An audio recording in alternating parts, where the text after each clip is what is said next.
하나님의 말씀 같이 찾아보도록 하겠습니다. 사무엘상 23장 7절과 23절 말씀 두 절을 보도록 하겠습니다.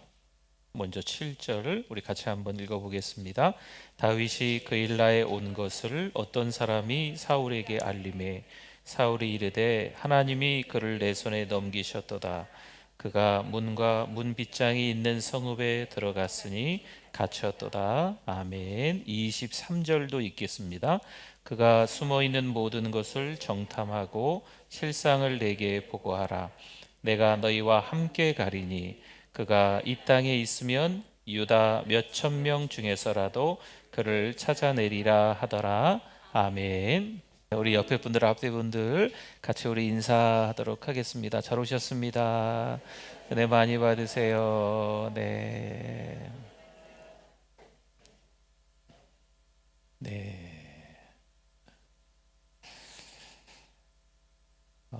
아브라함이 어느 날 조카 롯에게 이야기를 하지요. 야, 너 먼저 선택해라. 사실 이런 일이 있기까지 이 아브라함과 이 롯의 목자들이 이 가축이 먹을 것들 때문에 아마 좀 다퉜던 것 같아요. 그래서 아브라함의 일행과 롯의 일행이 같이 있다가 이제 롯을 독립을 시켜 주려고 하는 거죠. 그랬더니 이 삼촌 아브라함이 하는 말에 롯이 잘됐다, 옳다구나 하고 눈을 들어 보니까 아주 좋은 땅이 보이는 거죠. 그래서 그 좋은 땅을 향하여 선택을 하고 출발하는 겁니다. 이 땅을 살아감에 있어서 어떤 걸 기준으로 하느냐에 따라서 그게 보이는 것 같아요. 무엇이 인생에서 가장 중요한 것인지 우리가 한번 생각해 봐야만 합니다.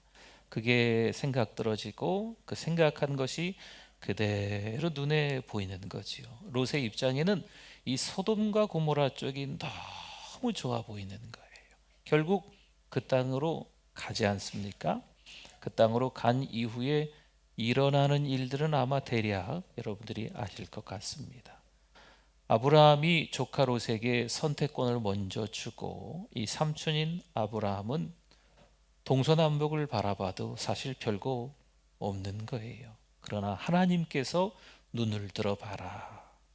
아브라함이 선택하는 게 아니고 하나님께서 눈을 들어봐라 라고 말씀하시면서 동서남북에 있는 땅이 다 네 땅이 될 거다 하시는 말씀 우리가 잘 기억해야 될 줄 믿습니다. 이 땅에 살아감에 있어서 우리가 어느 방향을 보느냐에 따라서 그 방향에 보이는 게 당연히 나하고 좀 관계가 있겠나 생각하기 마련입니다. 돈을 바라보고 있으면 괜히 돈과 더 친해야 될 것 같고, 자꾸 사람만 중요하게 생각하면 자꾸 사람들에게 이렇게 잘해야 될 것 같고, 이게 우리 살아가는 인생의 모습들이 저마다 조금씩 다를 수 있지만 무엇을 바라보느냐에 따라서 너무나 극명하게 달라진다는 점입니다. 사도 바울이 여러 교회들에 편지를 썼어요. 그래서 우리 신약 성경에 보면 서신서들이 있지 않습니까? 그 교회들을 생각하면서 이 사도 바울이 편지를 써요. 어떤 때는 감옥에 갇혀 있으면서도 편지를 씁니다. 그런 걸 옥중서신이라고도 하잖아요. 그런데 교회들에게 이 편지를 쓰는데 이 교회들이 거의 다 다툼과 문제가 다 있는 상황들인 거예요. 너무 평안한 교회에게 더 평안해라 하고 사도 바울이 쓴 편지는 안타깝게도 있지 않습니다. 교회마다 저마다 서로 보는 방향들이 다른 거지요. 서로 주목하는 게 조금씩 다른 거예요. 저마다 생각하는 게 다른 거죠. 저마다 스타일들이 있는 거예요. 그러니까 교회 바깥에 있던 사람들이 교회 안에 들어와서 살기 때문에 교회 바깥에 있는 사람들이 세상이 전쟁터다라고 하는데 교회 안에 들어와도 그 전쟁터가 연장선이 돼서 교회 안에서도 막 다툼이 있고 문제가 있는 거죠. 그 사도 바울이 그래서 편지를 쓰는 거예요. 교회마다 어떻게 지내셨으면 좋겠습니다 라고 편지를 쓰는 거죠. 빌립보 교회도 마찬가지였습니다. 우리가 빌립보서가 있는데요, 빌립보서가 넉 장밖에 안 되는데 이것도 편지예요. 빌립보 교회 성도들에게, 감독에게, 빌립보 교회 안에 있는 리더들에게, 빌립보 교회 안에 있는 성도들에게 보내는 편지인데, 이 빌립보서의 주제가 기쁨입니다. 기쁨. 빌립보 교회가 늘 기쁨에 가득 찼으니까 기뻐하세요라고 편지 쓴 게 안타깝지만 아닙니다. 기쁨을 잃어버렸기 때문에 기뻐해야 된다. 내가 말하노니 기뻐하라. 주 안에서 기뻐하라. 주 안에서 기뻐하라. 할렐루야. 빌립보 교회 성도들에게 이렇게 편지를 쓰는 거죠. 그러니까 이 빌립보 교회 안에 있는 성도들이요, 어느 날 갑자기 정말 천사처럼 지내다가 천사가 아닌 다른 사람으로 바뀌는 게 아니었어요. 여러분, 교회도요, 이 사회의 영향을 좀 받습니다. 이번에 선거가 있었죠. 우리 선거도 우리 교회에 영향을 줘요. 그래서 교회에서 이 선거 때는 말조심을 좀 하셔야 돼요. 그렇지 않으면 교회가 서로 생각하는 게 다르니까 문제가 생긴다는 거예요. 이 빌립보는요, 로마의 식민지였습니다. 그리고 이 빌립보에 사람들이 참 많이들 다른 곳에서 많이 왔는데 이유가 있었어요. 이 빌립보 도시에 금광이 있었답니다. 그래서 금을 찾으러 사람들이 이 빌립보 지역에, 타지의 사람들이 막 오는 거지요. 그러니 이 빌립보 지역, 빌립보 성읍의 사람들과 타지의 사람들이 어울리는데 만나면 갑자기 반갑습니다, 사랑합니다, 축복합니다 라고 되겠습니까? 이게 아니죠. 갈등과 고민들, 막 반목과 질시 막 이런 게 생길 수밖에 없다는 거죠. 그리고 이 빌립보 성읍은요, 정치 군사적인 아주 중요한 요충지였다고 해요. 그래서 전쟁을 할 때 이 지역을 통과해야만 하는 거죠. 그러니까 이 지역을 누가 빼앗느냐에 따라서 전쟁의 승패도 좌우가 될 수 있는 아주 중요한 지역인 겁니다. 여러분, 그러니 어떻겠어요? 이 사람들이 우 지나가고 저 사람들이 우 지나가고, 이 전쟁 때문에 우 지나가면서 피해보고 저쪽에서 또 전쟁 때문에 쳐들어와서 우 피해보니까 이 사람들의 마음들이 참 강팍해지고, 그리고 우상을 참 많이 숭배하게 되는 거죠. 성적 타락 당연한 겁니다. 물질주의, 회의주의, 그리고 숙명론까지 이 빌립보 성읍 전체를 다 사로잡고 있는 거예요. 여러분, 어떨까요? 이런 상황에 교회 하나가 있는 거예요. 빌립보 교회. 그럼 이 빌립보 교회는 교회 바깥에 있는 이런 상황들에 전혀 영향을 받지 않을까요? 그렇지는 않습니다. 영향을 받습니다. 교회가 천국 같은 곳인데, 교회 안에 들어오면 다 천사처럼 변하는데 시간이 좀 걸립니다. 그리고 변질되는 때는요, 눈 깜짝할 사이에 변질되는 거예요. 변하는 시간이 오래 걸리고 변질은 너무 빠르다는 거. 그러니까 우리가 신앙생활을 잘 해보려고 해서 열심히 신앙생활을 했는데 어느 날 갑자기 코로나19가 터지는 거죠. 그러면 갑자기 우리의 믿음이 바닥으로 쫙 수직으로 떨어지는 거예요. 여러분, 변화되느냐고 얼마나 공을 많이 들였는지 몰라요. 예배도 많이 드리고 성경도 많이 읽고 기도하고 은혜 생활하려고 얼마나 몸부림쳤는데, 그런데 변질되는 건 너무 손쉽습니다. 다시 말하면 은혜는 하나님이 주시는 거예요. 하나님의 계획, 하나님의 뜻, 하나님의 섭리가 있는 겁니다. 내가 믿음 좋지, 내가 이렇게 많이 했으니까 믿음 좋아지겠지, 그것은 아닙니다. 때로는 교회 오신 지 얼마 안 된 분인데 우리보다 훨씬 더 믿음이 좋을 수도 있습니다. 물론 신앙생활 오래 하신 거 축복이라니까요. 2대, 3대, 4대 믿은 거 축복입니다. 이 믿음의 분량, 이 믿음이 점점 더 성숙해지는 거 얼마나 큰 축복인지 몰라요.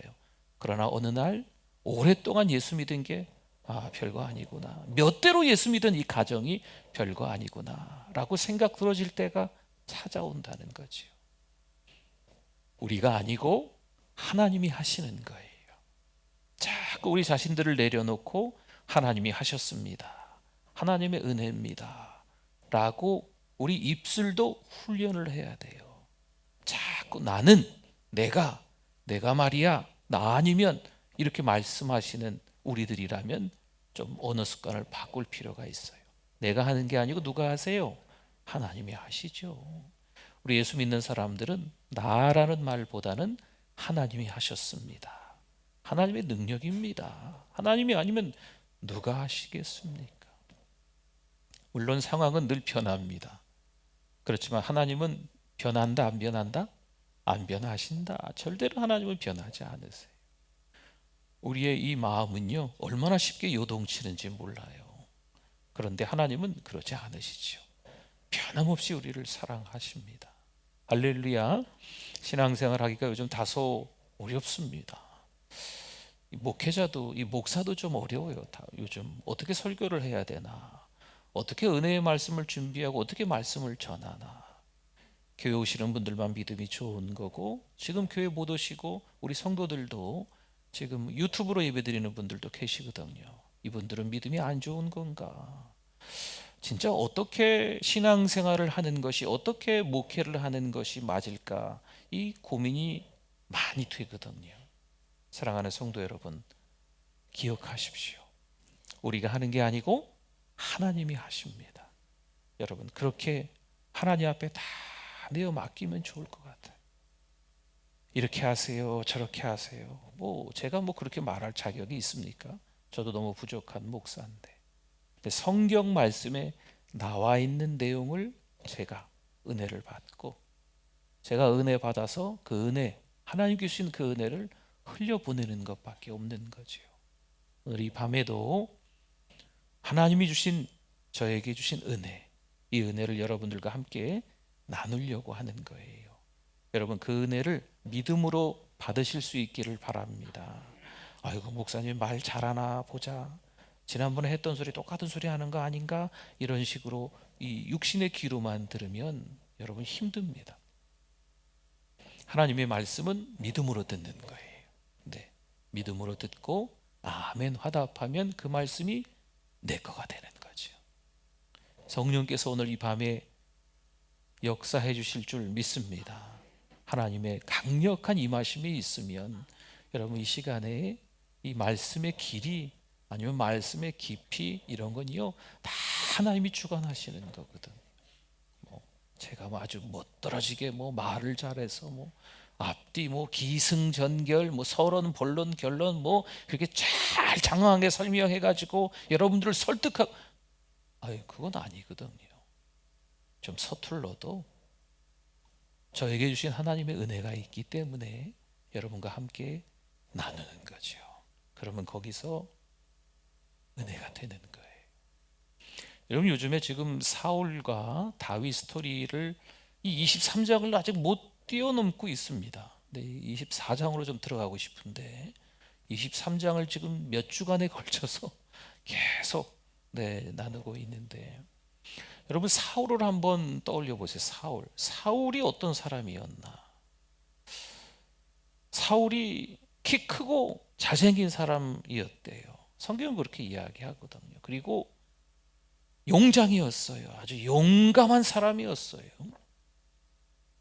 왕이 돼서도 승승장구할 수 있는 아주 대단한 왕이었습니다. 그럼에도 불구하고 사울은요, 자만하고 월권하는 거죠. 하나님이 우리에게 주신 은사가 있습니다. 하나님이 우리에게 주시는 능력이 있습니다. 그때 교만한다면 이건 문제가 아주 커집니다. 하나님이 나에게 주신 은혜가 있으면 오히려 더 겸손해지실 수 있기를 바랍니다. 제사장만 하는 일을 하나님을 우습게 여기며 이 사울이 율례를 범했습니다. 또한 다윗을 사위로 삼았는데 전쟁에서 용맹한 장군이기에 백성들이 다윗을 더 좋아하는 거지요. 사울은 다윗은 뭐요? 천만 중에 사울은 천, 다윗은 만. 그렇죠? 사울은 천천히요, 다윗은 만만이로다. 이 헷갈리시면 이렇게 생각하시면 돼요. 사울은 1,000원이요, 다윗은 10,000원이로다. 그러면 1,000원이 높아요, 10,000원이 높아요? 현재 왕은 사울인데 지금 장수에게 10,000원이라고 외치고 자기는 1,000원이라고 외치는 거죠. 참, 이 눈치도 없어, 이 여인들이. 그렇죠? 물론 선봉장이 돼서 전쟁터에 나가서 용맹하게 승리로 이끈 다윗이 자랑스럽지요. 그런데 이렇게 외치는 여인들이 그렇게 외치는 거예요. 사울은 천천히요, 다윗은 만만이로다. 그러니 사울 왕이 기분이 나쁘겠어요, 좋겠어요? 안 나빠야 되는데, 그렇죠? 아이고, 이 다윗이 열심히 전쟁터에 나가 승리해 왔구나, 잘했네, 정말 내가 생각해도 나보다 더 좋네, 나보다 더 낫네, 훌륭해, 그래 다윗이 만만이다, 네가 떠오르는 해다, 축복한다, 이러면 좋았으련만 사울은 그러지 못한 거지요. 다윗을 시기해서 죽이려고까지 하는 그런 스토리가 23장에 계속 기록이 되어 있습니다. 여러분, 남을 시기하는 사람은요, 어느새 자기 자신에게 독이 생겨요. 그리고 그 남을 시기하는 사람은 지도자가 될 수가 없는 거예요. 사울 왕을 보면 우리가 알 수가 있는 거죠. 23장 7절로 한번 가볼까요? 23장 7절에 한번 보니까요, 오늘 우리 7절을 읽었었지요? 네, 7절에 보면 그런 말씀이 있었습니다. 다윗이 그일라에 온 것을 어떤 사람이 사울에게 알림해 사울이 이르되 하나님이 그를 내 손에, 지금 누가 얘기하는 거예요? 사울 왕이 얘기하는 거거든요. 누가 내 손에? 다윗이 내 손에, 하나님께서 내 손에 넘기셨도다. 그가 문과 문 빗장이 있는 성읍에 들어갔으니 갇혔도다. 이렇게 이야기하는 거예요. 여러분, 지금 이 성은요, 성벽이 있어요. 뺑 둘러서. 그리고 성문이 있는 거예요. 성문 안에, 이 그일라 성읍은 성문 안으로 들어간 다윗이 있기 때문에 성문만 잠가 놓으면 다윗이 도망갈 수 있을까요, 없을까요? 없는 거죠. 그러니까 지금 사울이 이렇게 얘기하는 거예요. 이야, 하나님이 드디어 나에게 다윗을 넘기셨구나. 다윗, 넌 이제 끝났어. 다윗을 사로잡든지 다윗을 죽이든지, 하나님이 나에게 주신 찬스다, 찬스. 아싸.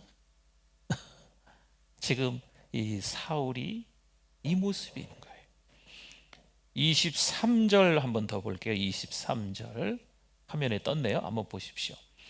그가 숨어있는 모든 곳을 정탐하고 실상을 내게 보고하라. 내가 너희와 함께 가리니 그가 이 땅에 있으면.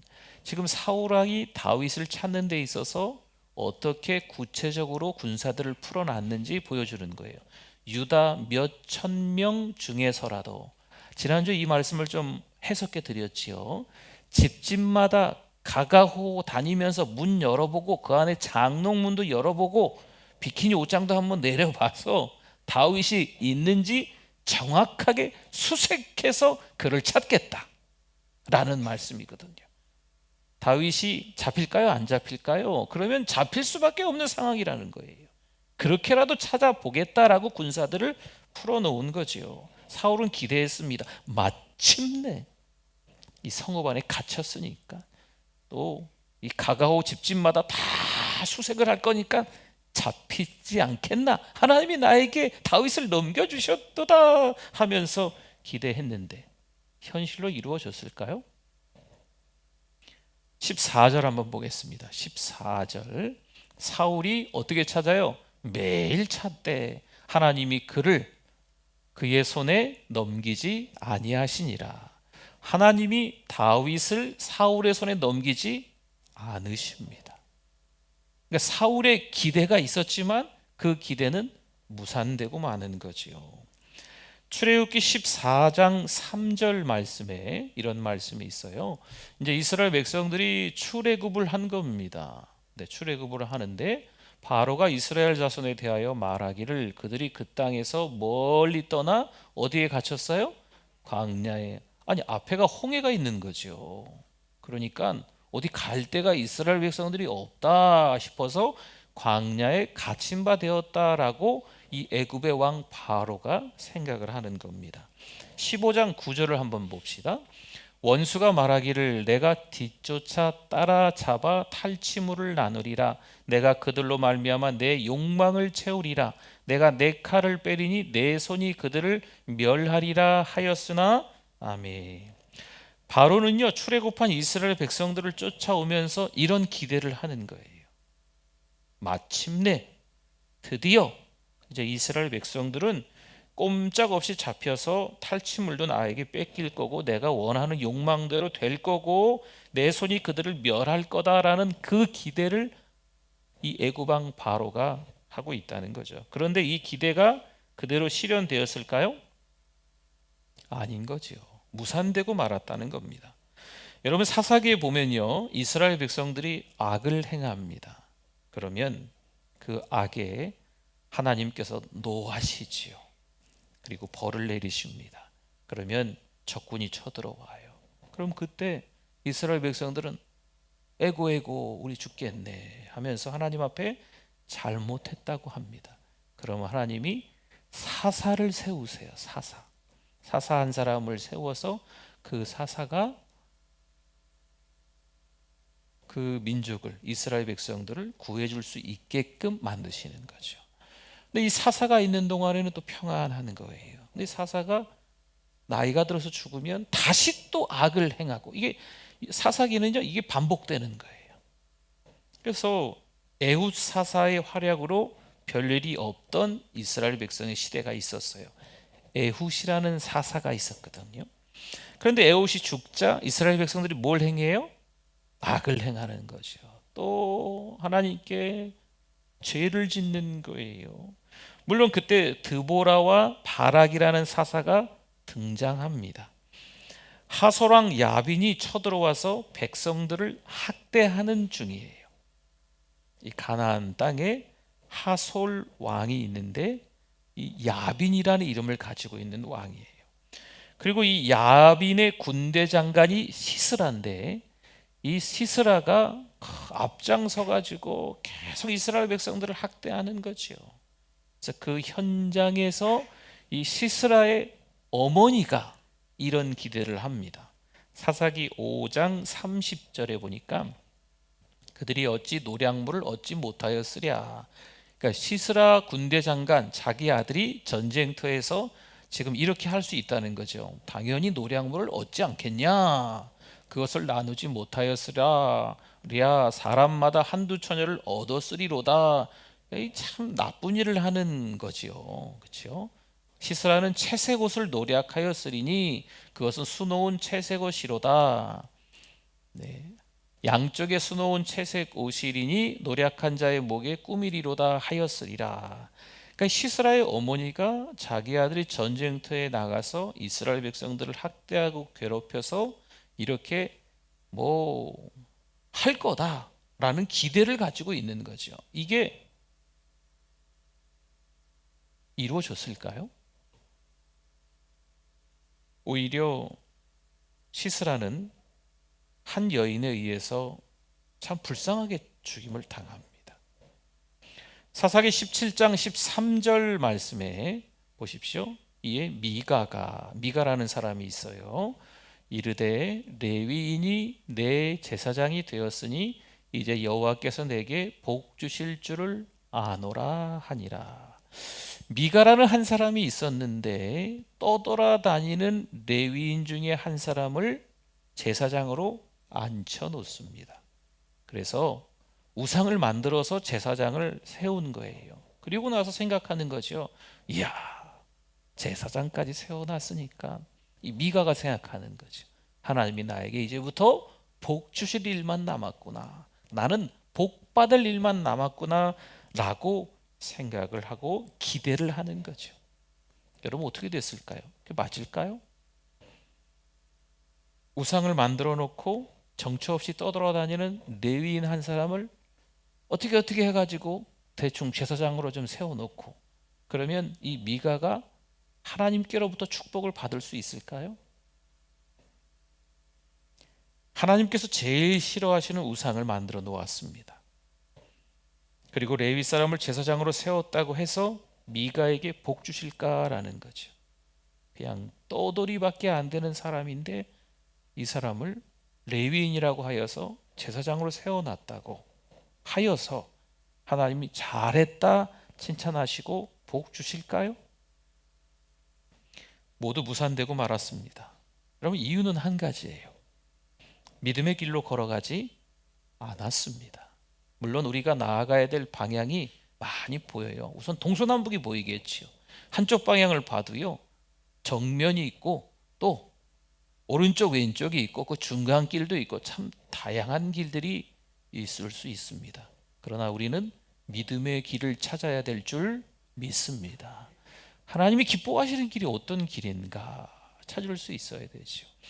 요즘같이 코로나19로 인해서 이 전염병, 역병 이렇게도 표현하던데 요즘에 아무튼 이런 상황 속에서 이렇게 맞다 저런 게 맞다 그런 거보다도요, 우리가 지금 하나님 앞에서 깨닫고 있는가, 하나님께서 원하시는 진짜 예배자가 되고 있는가, 하나님께서 원하시는 믿음의 길을 선택하고 있는가, 스스로 우리의 신앙을 그 진위를 점검해 보셔야 됩니다.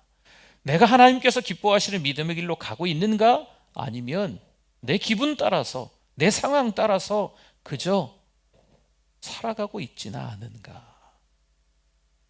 그리고 겨우 믿음 지켜나가면서 이제 나에게 하나님께서 복 주실 일만 남았다라고 기대하고 있는 것은 아닐까. 불신앙이었고 죄를 지으면서 기대하고 있습니다. 당연히 그 기대는 어떻게 될까요? 무산되고 맙니다. 그 기대는 이루어지지 않습니다. 믿음으로 바로 살지 않고 믿음으로 걸어가지 않고 불신앙과 죄의 길을 걸어가면서 자기들의 기대가 이루어지기를 어떻게 바랄 수 있겠습니까? 히브리서 11장 1절 말씀입니다. 우리 같이 한번 읽어주십시오. 믿음은 바라는 것들의 실상이요 보이지 않는 것들의 증거니 아멘. 참된 믿음으로 걸어가는 게 중요한 거예요. 참된 믿음, 믿음의 삶을 살아가는 게 중요합니다. 그래야 하나님께서 원하시는 것과 우리가 원하는 게 딱 마주칠 때 그게 응답되는 거죠. 출애굽기에서 바로왕의 기대는 무산되었습니다. 출애굽기 14장 13절과 14절을 보니까요, 모세가 백성에게 이르되 하면서 세 가지 기대가 모세에게 있었어요. 보세요. 여호와께서 오늘 너희를 위하여 행하시는 구원을 보라. 이 첫 번째 기대예요. 하나님 앞에서 이런 기대를 갖고 있는 거예요, 모세가. 두 번째, 너희가 오늘 본 애굽 사람을 영원히 다시 보지 아니하리라. 그렇죠. 그 다음에 여호와께서 너희를 위하여 싸우신다. 이 세 가지 기대가 있는 거예요. 어떻게 모세가 이런 세 가지 기대를 이스라엘 백성들 앞에서 안겨줄 수 있을까요? 지금 이스라엘 백성들 앞에, 눈앞에는 뭐가 있습니까? 홍해가 있어요. 뒤에는 뭐가 있습니까?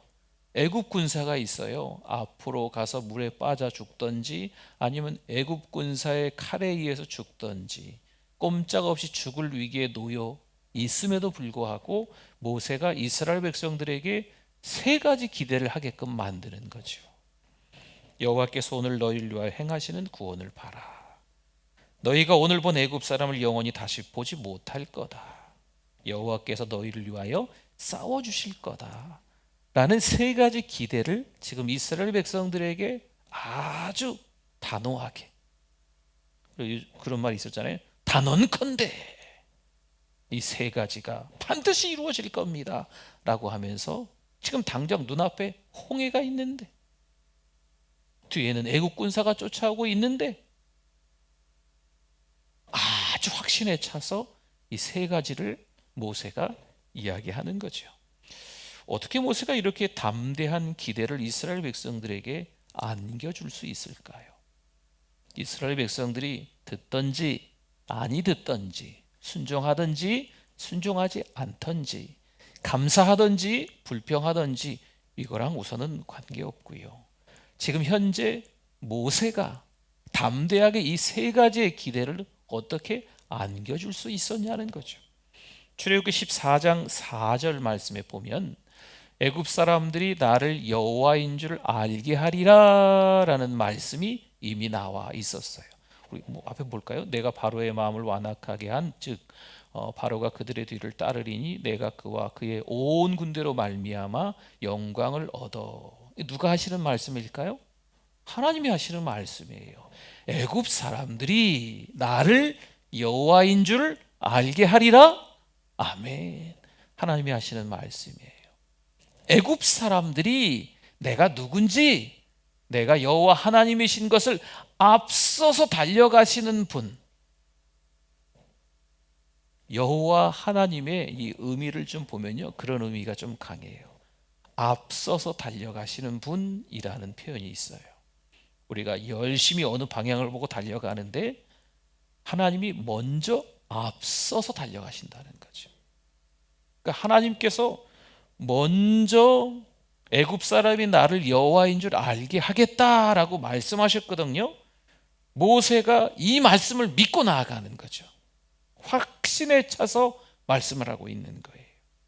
그러니 담대하게 그 세 가지 기대를 이스라엘 백성들 모아놓고 앞에는 홍해, 뒤에는 애국 군대가 쫓아와도 아주 용감하게 얘기할 수 있는 거죠.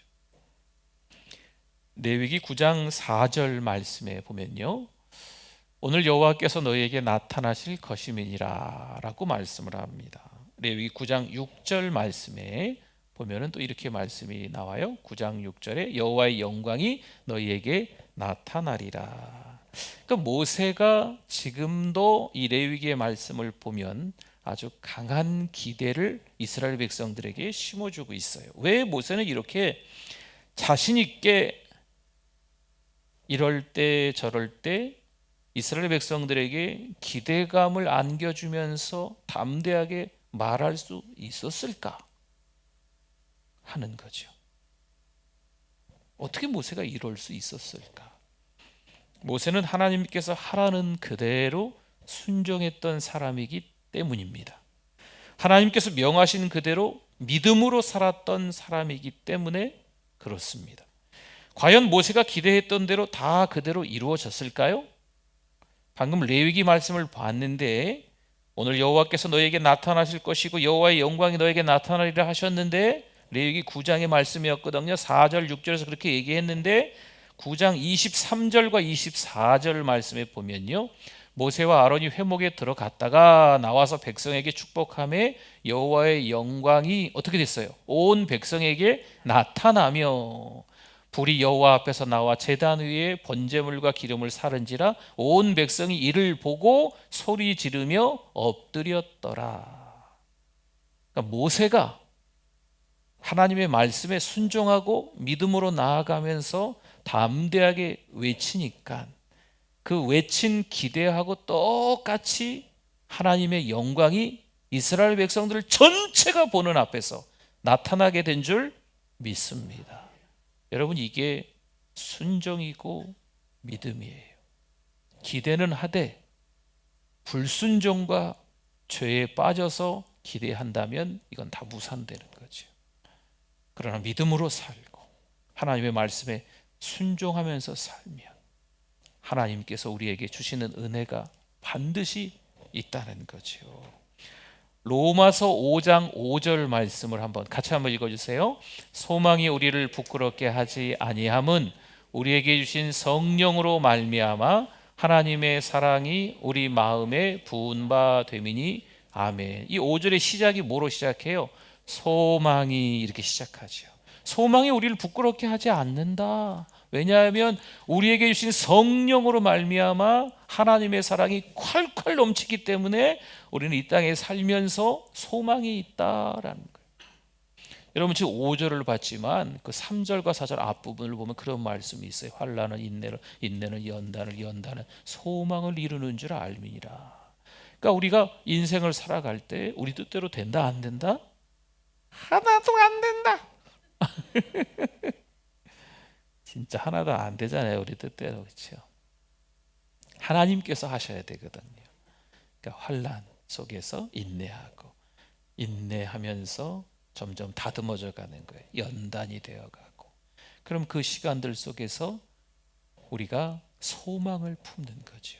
이 소망은 하나님께서 주시는 소망이에요. 그냥 하나님의 그 사랑이 성령으로 말미암아서 그냥 흘러 넘치는 거죠. 자, 소망 받아라 하고 뭐 물총 쏘는 것처럼 찔끔 나왔다 끝나는 이런 게 아니거든요. 하나님의 사랑. 하나님의 사랑은요, 막 폭포의 물이 계속 떨어지는 거지요.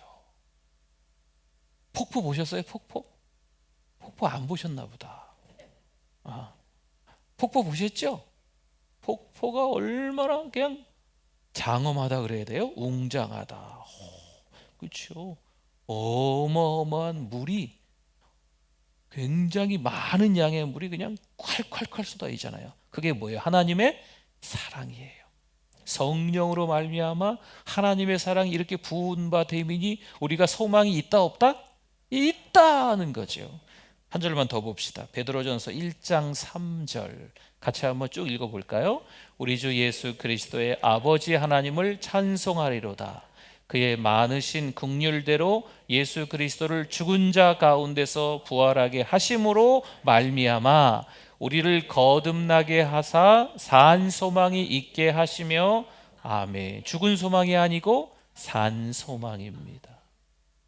여러분, 우리 예수님께서 이 땅에 오셔서 죽으셨어요. 온 인류의 죄 때문에 온 인류의 고통을 함께 지시기 위해서, 아니 예수님이 혼자 다 짊어지시고 십자가에 못 박혀 죽으셨습니다. 그러니 우리에게는 더 이상 이 세상 속에서 여러 가지 이쪽 방향 저쪽 방향 이쪽 방향 저쪽 방향 뭐 보고 싶은 거 하고 싶은 거 뭐 먹고 싶은 거 뭐 이것저것 뭐 내 마음대로 살고 싶은 욕망 탐욕 탐심 이런 것들이 많을 수 있지만 여러분 그것보다 하나님을 앙망하실 수 있기를 바랍니다. 주님이 우리를 위해 십자가에 못 박혀 죽으셨다니까요. 어떤 유명한 분이 그런 얘기를 했대요. 예수님은 온 인류의 죄를 위해서 십자가에 못 박혀 죽으셨습니다.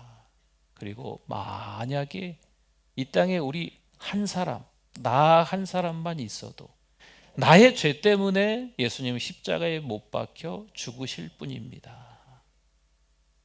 나 한 사람 때문에도 죽으실 분이라는 거죠. 물론 우리의 죄를 위해서 돌아가셨다라는 표현이 맞겠지요. 그런데 나 한 사람 때문이라도 십자가를 지실 수 있는 분이 누구세요? 예수님이시라는 거죠. 여러분 자꾸 주변을 볼만한 게 많이 있네요. 그렇죠? 기대고 싶은 것도 많이 있고 그렇습니다. 살면서 엉터리로 살아가고 있으면서도 하나님 앞에 기대하고 있는 게 참 많이 있는 게 저인 것 같아요. 그러나 오늘 하나님의 말씀을 보니까 믿음으로 살아야 된다고, 하나님의 말씀을 순종하며 살아가야 된다고, 그럴 때 우리의 기대하는 바가 이루어지는 거죠. 그러니까 우리의 기대가 하나님의 뜻을 먼저 찾으니까, 하나님께서 원하시는 것을 먼저 찾으니까 이것은 하나님이 오케이 좋아 이건 하나님의 뜻 안에 그 범주 안에 있는 거예요. 우리 마음대로 살려고 하는 건 이 하나님의 섭리, 하나님의 뜻 가운데 있는 게 아닌 거죠. 불순종, 죄를 짓는 거예요. 그럼 하나님이 우리가 불순종하고 죄를 짓는 걸 하고 싶어요 그러는데 그래 그렇게 마음대로 살아 이렇게 하시겠어요? 그거는 기대해봐야 무산되는 거죠. 믿음으로 한 주를 사셨는데 주말도 믿음으로 보내시고 주일에 크신 하나님의 은혜를 경험하면서 이 3월 한 달을요 하나님의 말씀에 순종하며 믿음으로 살아가실 수 있기를 축원합니다. 아멘.